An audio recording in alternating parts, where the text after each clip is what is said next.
Testing 1, 2.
Good evening.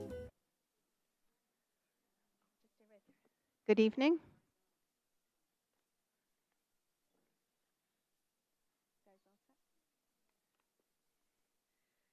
Good evening. Good evening. Can you hear me all right? All right. Hi.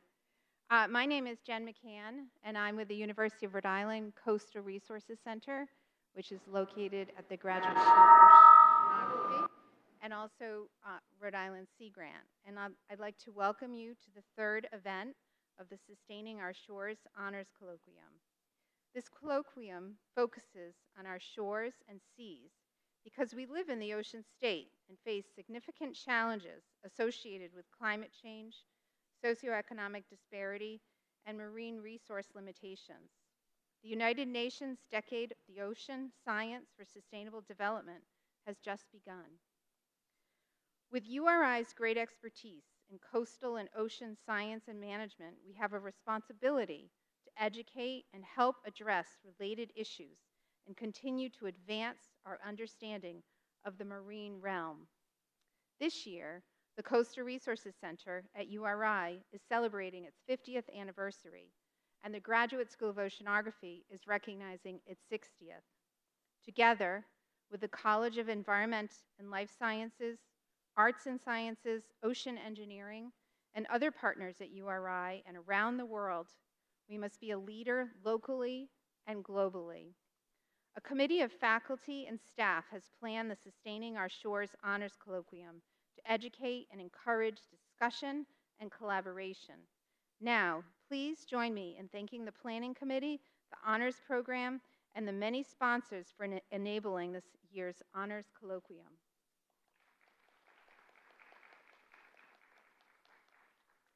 I'd also like to thank Amanda Babson and Pam Rubinoff for helping to organize this specific panel.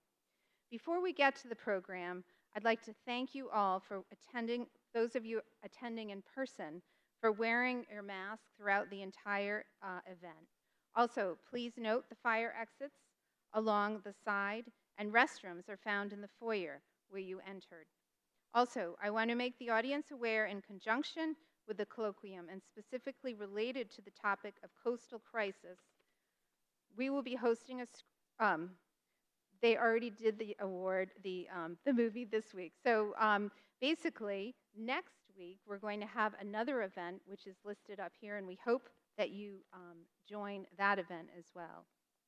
At this time, I'd like to introduce Loren Spears. She's the Executive Director of the Tamaqua Museum and an enrolled citizen of the Narragansett Nation. She has been an educator for 25 years. Mrs. Spears received an undergraduate degree in elementary education from URI and holds a master's in education from the University of New England. She shares her cultural knowledge and traditional arts learned through her family with the public through museum programs. She has written curriculum, poetry, and narratives published in a variety of publications. Under her leadership, the Tamaqua Museum has received the Institute of Museum and Library Services National Medal. She also received a variety of awards, including a Doctor of Humane Letters, honoris causa from the University of Rhode Island in 2017. So thank you, Loren.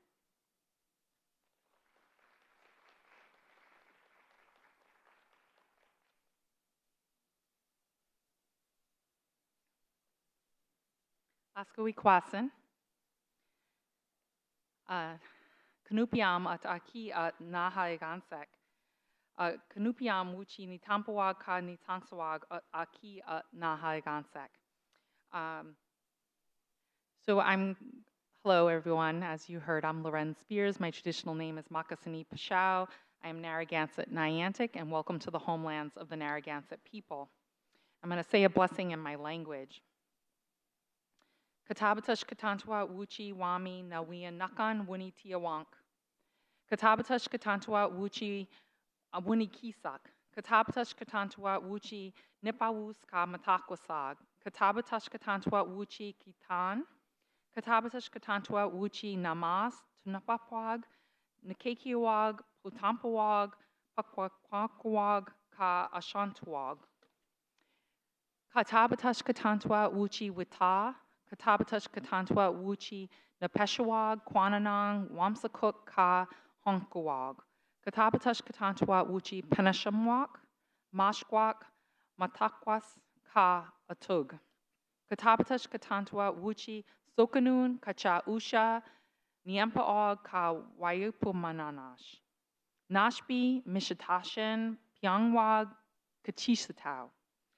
Kakantamu Wami Sakwan Kisakwan Takwanik Ka Paponi Pashao Nashbi Winitiawank. Katabatush Katantwa Wuchi Wami Panantamwe Tian Tugunaranash. Katabatush Katantwa Wuchi Tanangunag. Katabatush Katantwa Kankantamwam Anantam Mahug Ka Nashawank. Kanashawanku Kachisumai Onkonginawan. Kakantamu Ginau Aquane Wami Pashkoni. Nunapiawan Maiwi at Witu Antam Nukasaki. Katapatush Katantwa Wuchi Wami Wame Unsiniat Nukasaki. Katapatush Namanatuman Wuchi Wami Wanitiawang Ni Niamwayanakan. Katapatush Wuchi Wami Kamaguanash Namanatum Ninaj. And so what I said to you in my language, besides welcoming you here to our homelands, the homelands of the Narragansett people, I thanked the Creator for all the beauty that surrounds us. I thank the Creator for the beautiful day that we had today, and thank the Creator for the sun and the clouds. I thank the Creator for the ocean, for the fish, the turtles, the otters, the whales, the clams, and the lobsters. I thank the Creator for the forest and for the birds, the hawks, the eagles, and the geese. I thank the Creator for all the animals, including the bears, the rabbits, and the deer. Thank the Creator for the rain, the thunder, lightning, and the winds. With a storm comes a cleansing. We wish that all the seasons of spring, summer, fall, and winter burst forth with joy and beauty. We thank the Creator for all living things. We thank the Creator for our ancestors, they who suffered mind, body, and spirit. Their spirits wash over us. We wish you peace in the future. We stand together to care for and protect Mother Earth. We thank the Creator for all the beauty of Mother Earth for us all to love and enjoy. And we thank the Creator for all the beauty that surrounds us. We thank the Creator for all your gifts of knowledge and learning. And as I welcome you today and bless this day and acknowledge the more than 400 years of conquest, colonization, genocide, land dispossession, enslavement, forced assimilation, detribalization, and erasure of the Narragansett and other indigenous nations of the Americas, I must also acknowledge the bravery, the resilience, perseverance, and adaptability of our ancestors who ensured our continuation, passing forth our traditional ecological knowledge, language, history, and culture while contributing to the creation of this colony, state, and country. There is no U.S. history without indigenous peoples' history, and there is no Rhode Island history without Narragansett, Niantic, and other indigenous peoples' history. This is our homeland since time immemorial, documented for more than 20,000 years. We are still here. May we always remember we are the land. What we do to the land, we do to ourselves. We must care for Mother Earth to ensure our future generations. A land acknowledgement is just the beginning and must be followed by actions. That is why we established the Indigenous Empowerment Network and represent the museum's exhibits and programs from a first-person perspective, and that's why we partner with institutions like the University of Rhode Island to ensure all people's knowledge, but especially to work toward the empowerment of Indigenous students. And this past year, we enacted the Native American Advisory Council with the University of Rhode Island, the Native American student Narragansett tuition waiver. So it's really important for us to continue to work towards equity and inclusion for Indigenous people and all people. Thank you so much.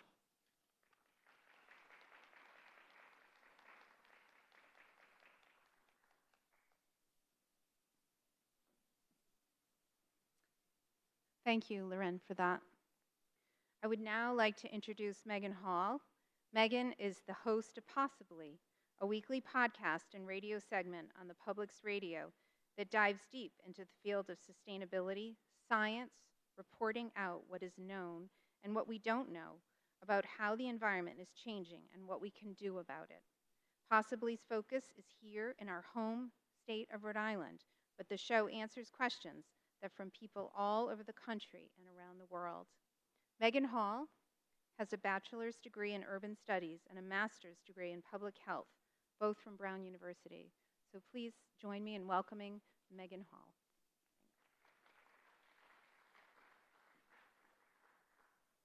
Thank you, Jen. Can you hear me okay? All right. I'm still figuring out these microphones. So thank you, Jen, and welcome to Risk and Resilience in New England. As Jen said, I'm Megan Hall. So climate change is here right now.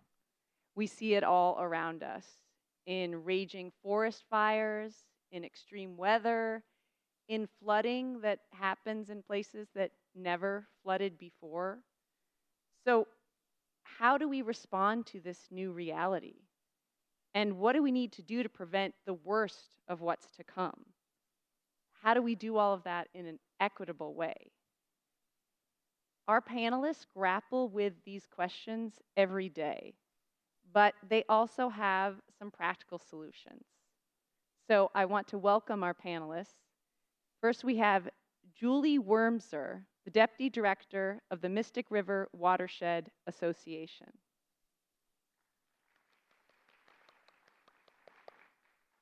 Elder González Trejo, the Director of Community Programs at the Woonasquatucket River Watershed Council.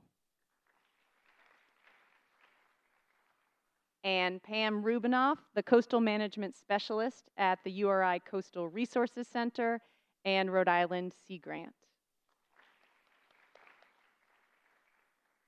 So we'll be spending the next hour or so talking about their work and their ideas about how to be more resilient in the face of climate change. But before we do that, let's all make sure that we have a common set of facts about what is happening when it comes to climate change in New England and what we can expect in the near future. So for that, I'm going to ask Pam Rubinoff to come up and give just a brief presentation so we're all on the same page.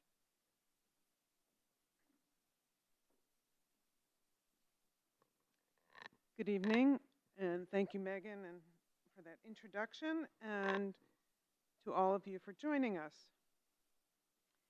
So we're just going to give a brief, as Megan pointed out, just a brief basic knowledge so that we're all together. What's happening here in New England? Our temperatures are rising, our sea level is rising and accelerating. We have more precipitation than we have historically. Increased storminess with precipitation, winds, and changes in seasonality. For instance, our leaves aren't going to be falling as quickly this fall.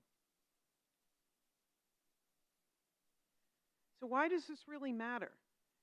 Because we live, work, and play in areas that we value. We have vibrant communities. We have, excuse me, traditional livelihoods and traditional gathering of shellfish. We have historic properties that are very valuable to us. We enjoy going to the beach. We enjoy being out in the summer and the spring playing. And we need our wetlands to be able to help our habitat and grow our fish that so many of us enjoy. So what are some of the trends here? As you can see, all of those arrows are going up on the East Coast. Over the past 100 years, we've seen sea level rise at increasingly higher rates than we did over the past 10,000 years. And since 1990, the rate in the Northeast is actually twice the amount that it was before, from 1930 to 1990. So it's accelerating. As you can see here in Newport, Rhode Island, which is where our longest tide gauge is, it's 11 feet over the past 100 years. Bridgeport, Connecticut, 1 foot. Up where Julie is working, 11 inches as well. And then you could see the trends even down in the Gulf. Louisiana is over 9 feet over the past 100 years. So things are changing. So that is what we are seeing here. What are we looking to in the future? Well, that really depends upon what are the choices that we are making. What you see here is a graph that was developed by the National Oceanic and Atmospheric Administration. And this shows different colors for the different kinds of choices we make, from low emissions to extremely high emissions. And again, these are the choices that we make. As you could see at the bottom, even if the world follows the lowest greenhouse gas pathway, sea levels will likely rise at least 1.5 feet by 2100. And that was since 2000. Here in Rhode Island, we are looking at around 9 feet by 2100 in terms of our policy. That is with the Rhode Island Coastal Resources Management Council. So going back to our 1 foot or 1.5 feet, this road here in Warren floods quite regularly and is seeing it at increasingly rates. Last year, we had around 6 extreme high tides. In the future, we're looking at upwards of 100. What's happening with our storms? Storm intensity is increasing. That right there is Hurricane Henri. It's not only the hurricanes that are increasing in intensity, we also have rainfall. Here in Newport, you could see this was in July. So our 1 inch, these extreme storms, 1 inch or greater, for instance, in a short period of time, that has increased 75% over the past 60 years. So it's not your imaginations that you're seeing more and more drainage on your streets flooded. And with those floods, actually, the storms plus sea level rise, will increase some of those floods. So the floods that we're seeing today with increased sea level rise on the coast will then even be higher. So what are the impacts of some of these temperature changes, the stormy changes, the wind and the rain? We're seeing different places that are impacted, from public access areas in Providence to communities in West Warwick. This was the 2010 floods. Our community right here in South Kingstown, trees falling, beaches eroding, children having to be in the parks getting their shower, getting the sprinklers because it's so hot. But then you also have Snowmageddon. Julie could tell us about that in Boston. And so what is the impact, again, on some of our natural resources? People are having to go and plant beach wetlands because our wetlands are being drowned in place. But there are things that we could do, and that's what our panel tonight is going to be talking about. The advice that we share with you is really 3 things. They're harder than it sounds, right? We need to know our risk. We need to understand both in our community where we are going to flood, as well as in our homes. What is the risk to my home from flooding, from increased temperature? Making a plan. Here we see Resilient Roadie. This is a statewide strategy on how to move forward and some of the recommendations. We also have to make plans in our communities, which we'll speak about, as well as in our own households. And then take action. Here, this community up in Providence is planting different grasses for green infrastructure to help capture some of the rainfall. We need to take action at all levels. So with this, I share my colleagues, and Megan will go into our next part of our discussion, and then we change it off to you.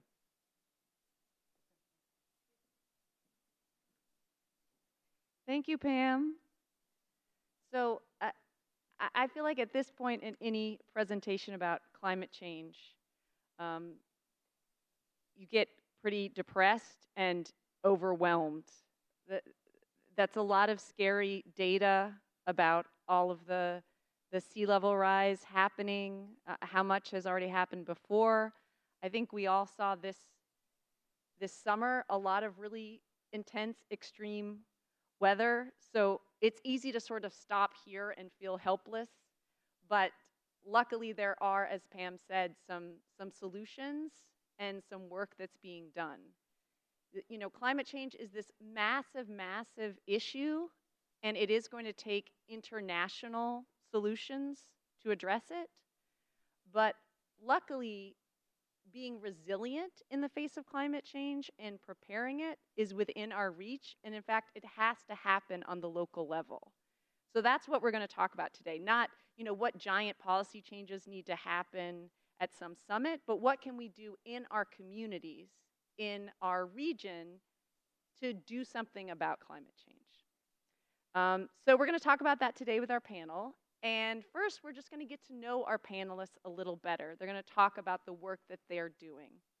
And we're going to start with Elder González Trejo from the Woonasquatucket River Watershed Council. So this is your logo.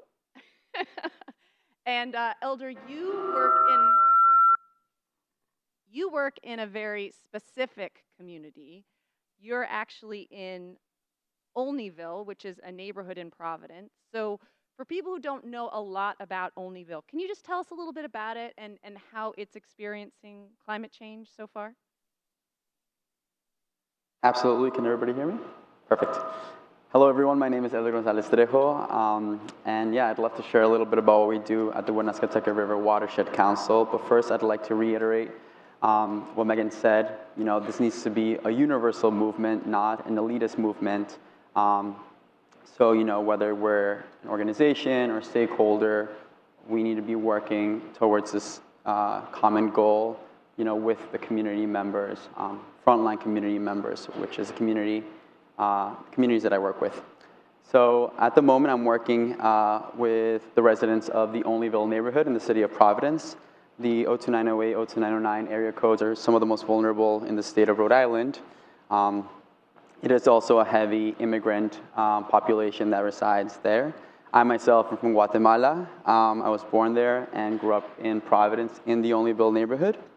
And so I feel very connected to the work that I do and the green spaces that are offered in Olneyville. At the moment, I lead an initiative called New Voices, Nuevas Voces.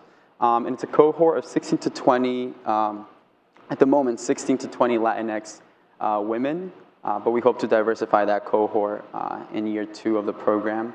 And the goal is to prepare the residents and folks for discussions and conversations around these environmental issues, specifically flooding and the urban heat effect, but also to connect them to local and state leaders, organizations that are doing similar work, and also to allocate spaces for them in commissions and boards, and just seats at the table so that folks can express their concern and participate in providing input around what sort of green infrastructure can be built or what they would like to see in their community.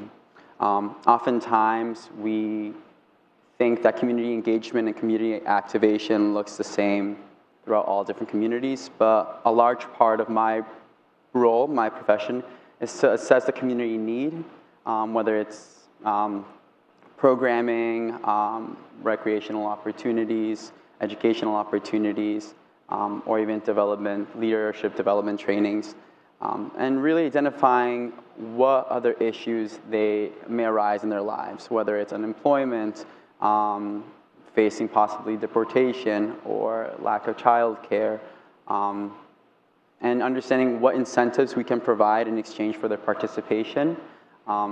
Volunteering is also very much a privilege that folks who live in low-income communities, frontline communities, don't have the opportunity to do. So we compensate our cohort members in exchange for their input. As you can see behind us, these are some of the lovely ladies that I had the opportunity to work with. The image that you're seeing right now is from a green infrastructure tour where we prepared our cohort members to understand what green infrastructure was, the different types of green infrastructure, whether it was a rain garden, bioretention areas, a dam, so that they can then go out and disseminate this information to local residents that live along these spaces.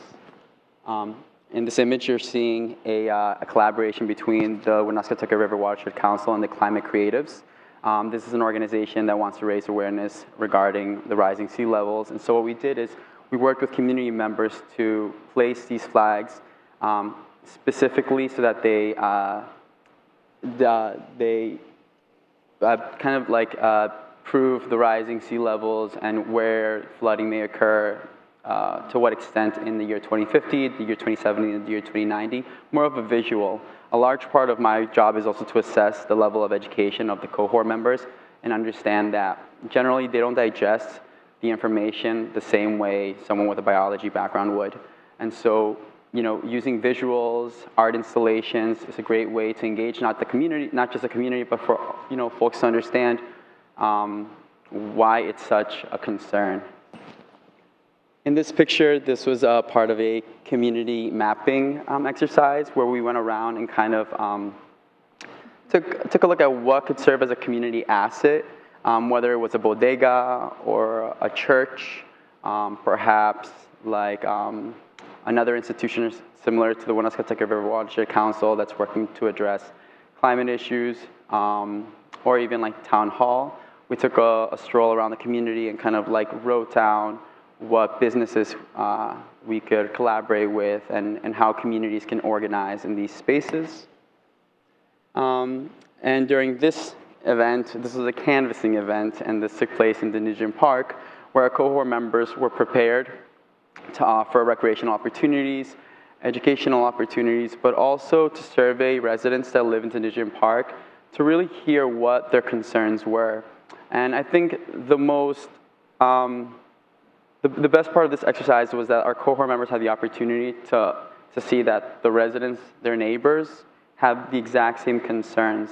And this, you know, resonated with them, and so this allowed them to kind of like want to create more for their community, build for their community, but also to organize and address these issues with their council people, state senators, and state legislators.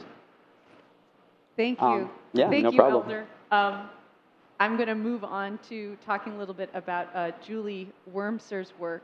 So we talked about how Elder's working in a very hyper-local place and doing a lot of great education, but Olneyville can't solve this problem alone, especially since cities that are upstream from Olneyville can make decisions that affect that community, and they really don't have any control over that. So that is where the work of Julie Wormser comes in. She's the deputy director of the Mystic River Watershed Association, and they take a regional approach to climate change resilience. So, Julie, can you just talk about why a regional response to climate change is important? Thank you so much for having me. I'm a little worried about the reverb, but I would say that as we have all heard, trying to prevent climate change is a lot about carbon and energy and trying to prevent more carbon dioxide from going into the atmosphere. A lot of climate resilience is about water. Too much water, too little water, flooding, drought. Some of it's about heat as well, but a lot of it is about too much or too little water. So I work for a watershed association, and a watershed is that area from top of the hill down to whatever water body it's going into, where rain falls and goes down. And so the water doesn't think about municipal boundaries as we do. And if we're only looking just within our towns, the easiest, cheapest solution for the upstream town is to shoot its water downstream and flood its neighbor. And we were finding that that was happening among our neighbors. So we are actually working, I don't know if, oh, there you are, good. We are working together on regional solutions that are win-wins, not win-loses. So the challenge with Massachusetts, we don't have counties. We abolished our counties in all but name about 10 years ago. They weren't that big of a deal even before then. And so we don't have anything really in terms of budgeting or regulations in between city and town level and state level. Our challenge is that the Mystic River Watershed, it's only about the size of Amsterdam or Brooklyn, New York, about the same square footage or square mileage, about the same number of people. But where Brooklyn is only a single neighborhood of New York City and Amsterdam's a single city, we have 21 communities, each with their own budgets and culture and governance and boundaries and staff. And that makes it extremely difficult for us to work on climate together. So what we did is in 2018, the head of the Mystic River Watershed Association and I, we went around to about 50 different opinion leaders in the Mystic River Watershed, both community leaders, environmental justice advocates, people who knew a lot about climate and architecture, et cetera, and said, help us understand two things. One is, what are the climate challenges you have in your community that you can't deal with only within your municipal boundaries? And the second is, how can a collaborative watershed association help? And they said two things. One is, we have enough help in planning. We don't need training. We want to do stuff on the ground that makes us safer. And the second thing they said is, we have no staff within each of our cities or towns that is tasked with working with their neighbor. It might as well be there be dragons. So could you, with a light touch, facilitate us and help us work together? We were able to get a grant. We're now in our 4th year of being funded by the Barr Foundation that pays for 3 staff people, including me, whose work is only to help communities work together on flooding, coastal flooding, heat, and also social resilience writ large, particularly for our most vulnerable residents and workers. So here's one of our projects. So this is 50 years from now, and it is the best science we have on the extent of flooding. It's different depths, but the extent of flooding that would take place in we used to call it a 100-year storm. Now it's a 1 in 100 chance in a given year, because a 100-year storm's moving. So it's a 1 in 100 chance in 2070, about 50 years from now. And this is how far that goes. If you can go back one. So this is basically the north side of Boston Harbor. And now click to what you did. The green part of that is, what if we were able to look at the worst low-lying areas, these flood pathways, and just create a salt marsh, increase a seawall, create a living shoreline, such that we were blocking that off from ocean water going into our communities. So this is probably $500 million of work, because this is really downtown Boston and a couple of major dams. Moderna is, our vaccines are made in that flood area. So so we are now doing that together as our multiple communities working together to say, okay, we're taking on a $500 million capital project. We cleaned up Boston Harbor. For better or worse, we had the big dig. Now we're trying to protect our neighborhoods from flooding. Ooh, one back, sorry. So this box is actually where the highest concentration of critical, regional critical infrastructure, Logan Airport, all of the wastewater treatment for eastern Massachusetts, 3 subway lines, the harbor tunnels, 100 oil tanks, and all of the fresh fruits and vegetables that get imported into New England and the Maritimes. They're all in that little box. And that gray area is the area that will be expected to flood on average every 18 months in about 50 years. So this is a huge challenge. So our communities working together reached out to all of the infrastructure managers and said, hey, could we do a simulation of a big monster coastal storm like our Superstorm Sandy hitting Boston Harbor, and to see what breaks? And how about let's work so it doesn't break? And so they did that about a year ago. We then spent the next year working with the very most vulnerable among us, folks who are low or no income, spoke a different language than English, might not be documented, and had other barriers, whether poor health, they had dependence on home. These were the people who do worst during extreme weather. So first we looked at what would break in a big coastal storm, and then we looked at what would happen to the people who most depend on infrastructure breaking. And that gives us our priorities for working to storm harden Greater Boston's infrastructure. And we'll be talking more about your work a little later in the discussion. Oh, sorry. Keep the conversation moving. So we're going to flip through a few of the older slides, and we'll go back later. And we're going to have sorry about that. Pam Rubinoff talk a little bit about the tools that communities like Olneyville, like areas of Massachusetts can use, or if your community is interested in thinking about how to be resilient, how to prepare for climate change, how to respond to existing climate change, different tools that you can use. So I'm going to flip through to Pam. So Pam, tell me what kind of tools URI has to offer to help people respond and prepare. Great. Thank you, Megan. So as you may recall, one of the first things that we need to know as a community, as citizens, is what is our risk? So really, to better understand what our risk is, URI scientists and practitioners have put together a couple of different tools. The one on the, why don't you go that way?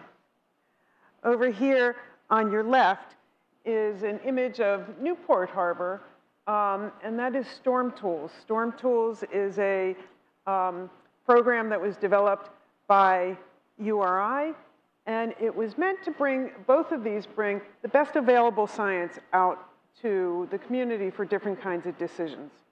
This one shows different sea level rises from 1 feet to 10 feet, and you could see it in the different shades. And these are used for community members and planners to be able to look at what the future could hold, because when you're looking at different planning scenarios, you need to look at 30 years from now, or potential when you're building new infrastructure. What is it going to look like 50 years from now? This tool, Storm Tools, actually can be, you all could look at that. It's pretty simple.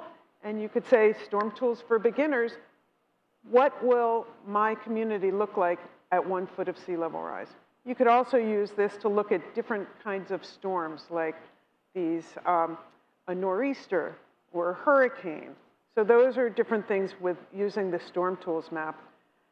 On the other side, just one last thing. The other thing is, how can we really look at different kinds of storms?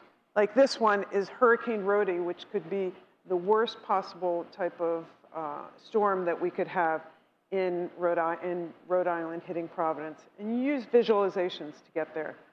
But it's not only the scientists here at URI who are developing some of the science, it's also citizens. Citizen science, right here, My Coast, different kinds of images taken throughout the state during extreme high tides.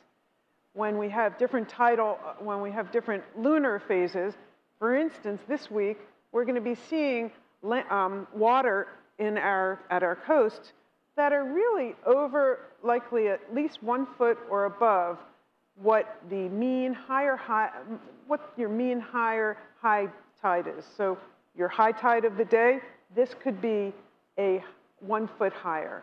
So it's something to really understand what's happening today, and then to imagine what this would be like in the future when we have more high tides during a period or when sea level is rising. And how do we do this? We need to engage different kinds of people at different levels. Let it be a community in a community hall, really looking at what their risks are, to different kinds of business leaders in Providence. Right there, we're actually bringing some of the Boston experience down to Providence to share. And then we engage different kinds of citizens. Right here, this was a couple weeks ago in Portsmouth to restore their buffer so that they can really help to minimize some of the stormwater going in and hold back some of the erosion so that their shores aren't eroding as much. And then you really need to think about what are some of the tools that communities and organizations and people need. So this SAMP, the Shoreline Change Special Area Management Plan, really is a lot of science that was put together here at the university with a lot of engagement by different stakeholders around the state to be able to really explain what is the science, understand it, and then this is used by our state coastal program to set policy and programs. We also have different kinds of things that we work with, the business guides. How do businesses adapt and be more resilient? And then what is the science that's out there? In this example here, this was about Providence. What is all of the existing science that's out there? What's the information? What are some of the issues that they are experiencing? And what are some of the initiatives that they're already doing? And then you could take it from there on what needs to happen next. And finally, in order to do this, you really need to build the capacity of different kinds of people. So from municipalities, and at municipalities, many of you also might be board members, volunteer board members, planning board, zoning board. We need to train them so that they understand what it is that they're seeing. Or the municipal employees, peer-to-peer exchange here. We were having 3 or 4 different communities come together to exchange different knowledge on how they could do different kinds of green infrastructure to support green and gray. So it's soft, it's using different vegetation methods. And then finally, our students, many of which we have here. Students out in the field, students meeting different people. In that capacity, we do too. And so these are the kinds of things that the Coastal Resources Center and Rhode Island Sea Grant, different kinds of tools that we do to help our communities. Great, thank you for that overview, Pam. Those are a lot of great resources that people can use to dig into these issues. We touched on this a little bit, but I want to address it directly. All of this work requires time. A lot of it requires volunteering or doing research, and some communities have less of that than others. So how do we engage with climate change resilience in a way that's equitable, that makes sure everyone is involved and that everyone benefits, and lower income communities don't end up suffering the worst consequences of climate change? Elder, do you want to talk about how you work on those issues in Olneyville, or your thoughts on that? Yeah, definitely. So I think that the kinds of tools and resources that we provide at the Woonasquatucket River Watershed and through the New Voices program is that more things that folks might need on a quotidian basis, on a day-to-day basis, right? So things like transportation, in exchange for their time and their input, their participation, we need to provide transportation. So that might be bus passes or reimbursement for cab rides to meet up for an outdoor opportunity. Always provide childcare. Folks generally in this neighborhood and frontline communities don't have access to childcare, can't afford it. So we're very intentional in making sure that there's a childcare provider on site for any outdoor opportunity or for meeting monthly. Obviously, our first year was during the pandemic, and so we understood that a lot of folks needed access to technological tools.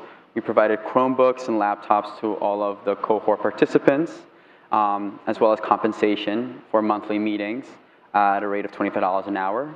And we met once a month, and there were compensated opportunities as well for their participation. Language is big. Understanding that not everyone in Providence speaks English. After assessing our cohort, we understood that majority were Spanish speakers or bilingual, and so we had a translator at every single opportunity we provided, at every monthly meeting, and all of our information, documentation was in both English and Spanish. Like I said earlier, assessing levels of education. We can expect folks who perhaps immigrated from Central America a year ago, or 2 years ago, or 20 years ago to understand biology the way that we understand it, that we have backgrounds in biology, right? So You know, assessing that information and then making sure that we provide it in a way that it's understood, but in a way that it's absorbed so that they can raise these issues on their own. Yeah, and so these are some of the tools that we wanted to provide on a day-to-day basis for their participation. Julie, I want to get to questions soon, but briefly, can you talk about how you think about equity in your work, doing this regional coordination? Sure. I mean, Elder for sure was talking about the best practices in terms of reaching out to folks with lived experiences and making sure that their voices are heard in policy arenas. So for sure, all of those practices that he was talking about, we do as well. I'm sure not as well, but the same idea. I think that because we're working at a policy and budget level, less community organizing, because we are regional and don't have the capacity to go as deep in every neighborhood, we're looking at those policies that favor wealthier people than low-income people, and particularly across race. So for example, in the city of Boston, it's very difficult in Massachusetts to raise local revenues. So the city basically says, okay, when developers redevelop the waterfront, we will have them elevate the seawall to protect us from coastal flooding, which means that low-income neighborhoods either face coastal flooding or economic displacement. There's no in between. So equitable in our case means actually raising public funds to protect low-income neighborhoods of color so that they're not faced with gentrification in order, flood control for whom? I wish we could engage in this conversation even more, but I want to add some more voices to the conversation. So there is an honors colloquium that is dedicated to this topic, talking about coastal resilience. And I want to give some of the students in that honors colloquium a chance to ask our panel some questions. So any of the students from that course, if you'd like to come up with your question, now is the time.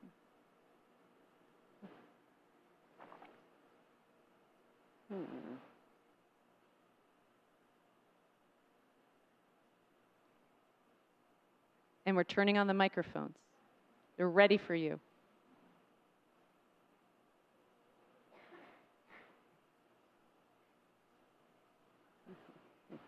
Hi. I was just wondering if you guys find it difficult to get these communities to acknowledge the climate change, because I understand, where I'm from in Connecticut, it's not really something that's talked about much. So the incentives that you were talking about, do you think that should be applied in more areas? Who wants to take that? I can answer part of this. Repeat the could question. you not hear me? So the question was, in some communities, people don't even talk about climate change. So how do you incentivize them to think about this and engage with it? Is that a good summary? Yeah. I'll answer part of this. When we were developing this program, before we recruited any of the cohort members, we surveyed community members, and one of those questions was, do you acknowledge or do you observe the climate changing? And folks did. So people know that the climate is changing, that these issues are becoming worse, and that they're being affected by it. I just don't think that they know necessarily what to do in those circumstances. So actually, a lot of times when we start talking about, we don't really talk about climate change first. We really talk about what are the people seeing. So that's one of the reasons why we're using these citizen scientists to go out and take pictures so that they could see for themselves what is happening, and so that people can see that the streets are flooded more, and that they didn't realize that North Road in Jamestown or downtown Providence, where Water Place Park is, floods on a regular basis because of extreme high tides. So we use that as a starting point, look at what is happening to your community today. And you start to use that because they're experiencing that. And so we really, when I go out to a community, typically, we don't talk about climate is changing. We talk about what are you seeing? And then we kind of go back after that, after we all acknowledge that they're seeing things, And then we talk about that this is increasing. I actually find that I don't talk much about climate change because I know that sometimes it's really politically charged. So I talk about what are the trends that we're seeing, what are we expected to see in the future. Julie, do you want to weigh in on that? Yeah, I would say that I don't actually really care if everybody in a community thinks about climate change. I care about whether the decision makers think about climate change because they're the people who can say yes to what I want. And I would say the folks that I worked with that I was the most nervous about were the oil terminals, the people who imported oil into, whether it's Logan jet fuel or heating oil. And those were the folks who actually said, look, we also work in Texas, and we've been nailed by a bunch of big hurricanes. Anybody who tells you that climate change isn't happening is nuts. And those were the folks I thought would be most resistant, but they weren't at all. So I think that perception's changing. Do we have any other questions from the honors colloquium? Come on up, please.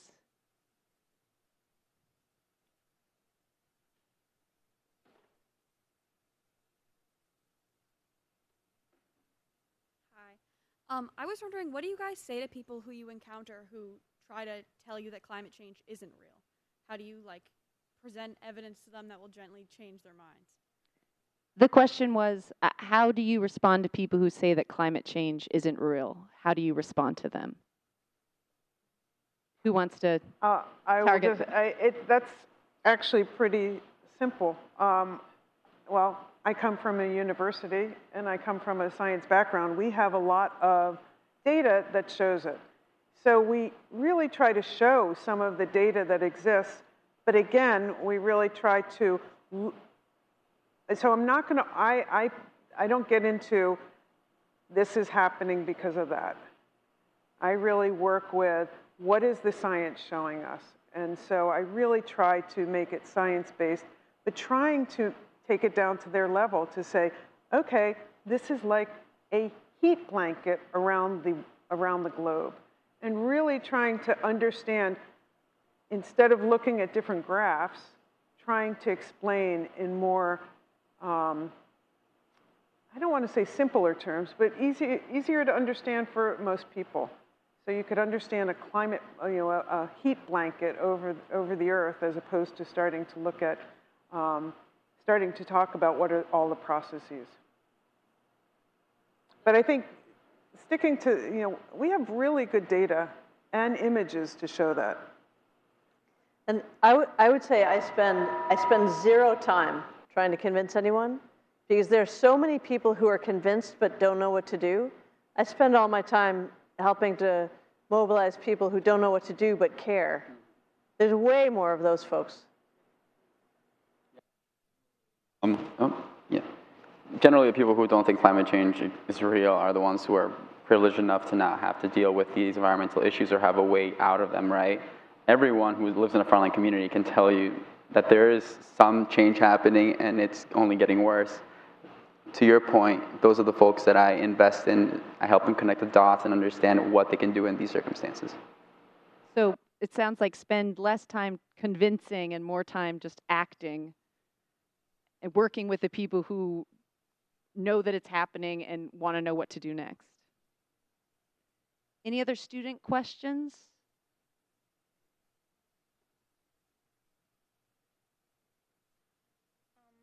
Hi, I actually have a similar question. In class, you were saying how lawmakers started and actually took action in the harbor because of a lawsuit. So would you say that, is there any other way to actually just bring change in laws besides lawsuits in a more easier, straight way, possibly? So we were talking today in class about how the Boston Harbor cleanup was triggered by a lawsuit. And so the question is, are there other ways besides lawsuits? Did I get your question right? So right now, for example, there's a lot of money that came to states from the American Rescue Plan Act, from COVID. And Massachusetts hasn't decided how to spend it yet. So we thought, okay, if we can convince the state legislature that they should spend some of it on climate, we could have an enormous win because that money is sitting in a bank account. It's not new taxes, it's right there. And so I got together with other regional organizations that work with communities, and I said, we need to flood the state legislature with letters from mayors and other town leaders to say, please spend $300 million on climate resilience, climate preparedness over the next 3 years. And I think we're going to get it. And what I would say to generalize what I just said is, it's like you may be a good surfer, but if there's no wave, you're not going to catch a wave. You look for the waves. You say, I know where I want to go, and what is going to help push me forward. So in this case, it was some extra federal funding. In another case, it might be an accident that happened, a major storm that happens, and you get your idea lined up, and you say, okay, right after Superstorm Sandy, or okay, right after Hurricane Ida, or Hurricane Maria, let's go. People, this is in the news now, here's a solution. So it's knowing your theory of change and your solution, and then waiting for the right moment where you can get some momentum. We are at time right now, but if there's one or two questions from the audience, we do have a little bit of time. If you do need to leave right now, we understand, so you're welcome to go, but we do have time for questions if there's anyone in the audience who would like to ask a question.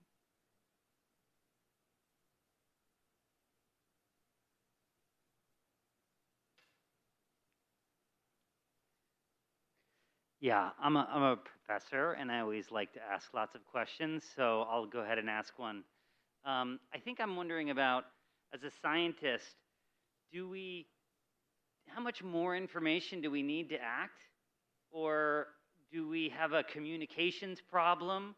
Or where are we going to make the greatest strides?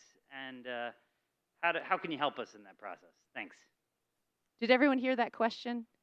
Basically, do we need to be gathering more data, or should we be focusing on something else, like communicating better? Who wants to start with that answer?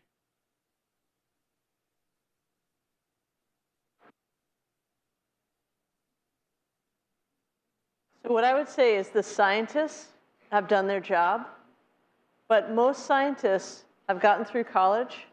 We ourselves are resilient and have huge blind spots around lived experiences of the people who experience climate change first and worst. And so the gap is that decision makers do not understand climate vulnerability, environmental and climate injustice. And so the gap is, what are those investments and policies that we need to make or change that will close that gap in resilience between predominantly white, middle and upper class people and predominantly lower income, no income people of color. That's the gap I see. I think the models, we have plenty, because, if it's 4 feet by such and such a date, or if it's 5 feet by such and such a date, it's more.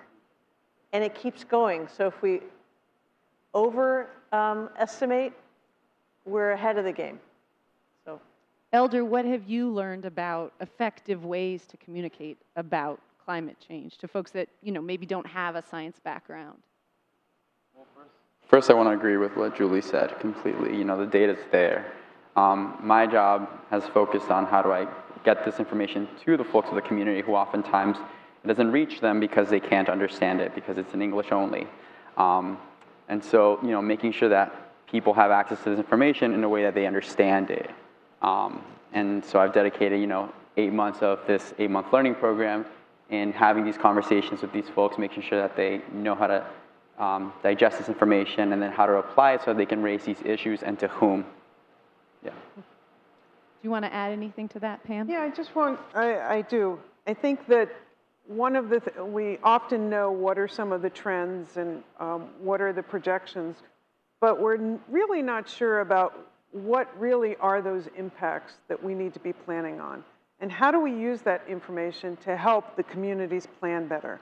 So, for instance, project that we're working on right now, that we have these models, but then how do we know when the wastewater treatment plant is going to flood, when the generator is going to be impacted, or when that road is going to be flooded so that you need to redirect the people that need to be evacuating? So what do you do with the information? In helping communities, organizations try to better understand what to do with that information. We've heard a lot of questions about economics. Is this kind of adaptation better than that adaptation? We really need to try to translate some of the science into some of those different kinds of tools so that people have those kinds of tools at their hands. That's a great place to end, talking about more tools, having better conversations about this.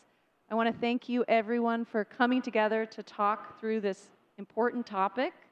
And I want to give a big thank you to our panelists, Julie Wormser, Elder González Trejo, and Pam Rubinoff. So let's give them a hand.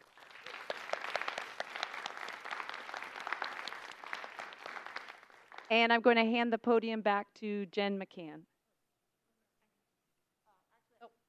Sorry, I'm Amanda Babson, and I'm just going to wrap things up. I want to remind you all that next week that we will be off for the symposium. Will be having a break next week, so it will be 2 weeks from tonight that Rashid Somalia will be speaking about infinity fish, economics, and the future of fish and fisheries. In addition, that week we'll be having another movie night, so Chasing Coral. For either of those, please go to the website for more information and to register. And let's finish with a final round of thanks for Megan, Pam, Elder, and Julie. Thank you.